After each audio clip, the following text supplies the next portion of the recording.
అధ్యక్ష, గవర్నర్ గారి ప్రసంగానికి ధన్యవాదాలు తెలిపే కార్యక్రమంలో భాగంగా నాకు అవకాశం ఇచ్చినందుకు మీ అందరికీ కూడా ధన్యవాదాలు తెలియజేస్తా ఉన్నాను.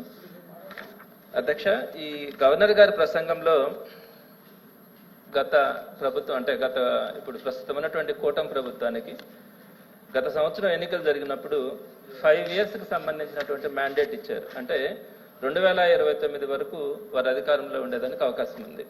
అయితే ఈ గవర్నర్ ప్రసంగాన్ని కనుక మనం చదివితే గడిచిన 1 సంవత్సరంలో ఏం చేశాము, ఈ సంవత్సరం ఏం చేయబోతాము, రాబోయే 5 సంవత్సరాల్లో ఏం చేస్తామని చెప్తే బాగుండేది.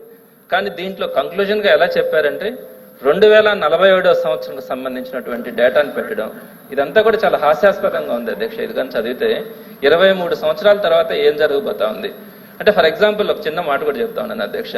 ఇప్పుడు దాకా తలసరి ఆదాయం మనకి 77 సంవత్సరాల స్వాతంత్రం వచ్చిన తర్వాత తలసరి ఆదాయం 2.68 లక్షలు ఉంటే ఇంకొక 23 సంవత్సరాల తర్వాత ఏకంగా 58 లక్షలు అంటే ఎవ్రీ ఇయర్ 15% హైక్తో 58 లక్షలకి తీసుకెళ్తామని చెప్పడం అసలు ఊహించడానికి కూడా సాధ్యం కాదు అధ్యక్ష. అలానే మన జీడిపి అంటే మన రాష్ట్ర సంపద ఈ 77 సంవత్సరాలలో కేవలం 16 లక్షల కోట్ల సంపద మన దగ్గర ఉంటే ఈ 23 సంవత్సరాల్లో ఇంకొక 23 సంవత్సరాలకి 308 లక్షల కోట్ల ఆర్థిక సంపదనని సృష్టిస్తామని చెప్పి 2047వ సంవత్సరం గురించి గవర్నర్ గారి దగ్గర చెప్పించడం అన్నది చాలా హాస్యాస్పదంగా ఉంది. ఎక్కడా కూడా ఇంత ఎవ్రీ ఇయర్ 15% హైక్ అన్నది అటు పర్ క్యాపిటల్ ఇన్కమ్ కానీ ఇటు జీడిపి కానీ ఇవన్నీ కూడా ఎవ్రీ ఇయర్ 15% హైక్ అన్నది అసలు సాధ్యం కానటువంటిది. అసలు దీని గురించి ఇక్కడ ప్రస్తావన ఎందుకు తీసుకురావాలా 2047 గురించి?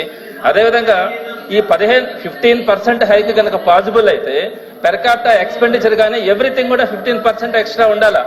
అంటే ఇప్పుడు మనం సంక్షేమ పథకాలు ఇస్తా ఉన్నాం, 4,000 రూపాయలు పేదలకు ఇస్తా ఉన్నాం, దాన్ని కూడా ఎవ్రీ ఇయర్ మనం 15% పెంచి ఇవ్వగలమా?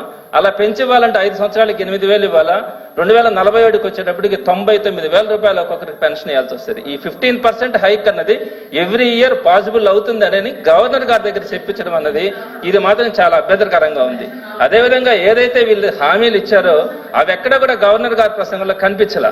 ఏది సుమారుగా 1,50,00,000 మందికి ఆడబిడ్డ నిధి ఇస్తామని చెప్పారు, వారందరూ కూడా ఎదురు చూస్తా ఉన్నారు. అలానే ఉచిత బస్సు ప్రయాణం గురించి కానీ 20 లక్షల మందికి ఇస్తామన్న నిరుద్యోగ భృతి గురించి కానీ 52 లక్షల మంది రైతులకు సంబంధించిన అన్నదాతకి ఇవ్వాల్సినటువంటి 20,000 గురించి కానీ 50 సంవత్సరాల పెన్షన్ గురించి కానీ జాబ్ క్యాలెండర్ గురించి కానీ 20 లక్షల ఉద్యోగాల గురించి కానీ సిపిఎస్ రద్దు గురించి కానీ పిఆర్సీని మంచిగా వేస్తామని చెప్పారు. దీని గురించి కానీ అలా సిపిఎస్ జిపిఎస్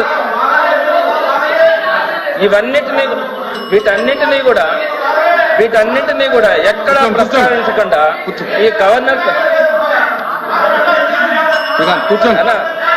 సార్ వీళ్ళు మాట్లాడితే మీరు మాట్లాడితే పైకి వచ్చేస్తా ఉన్నారు.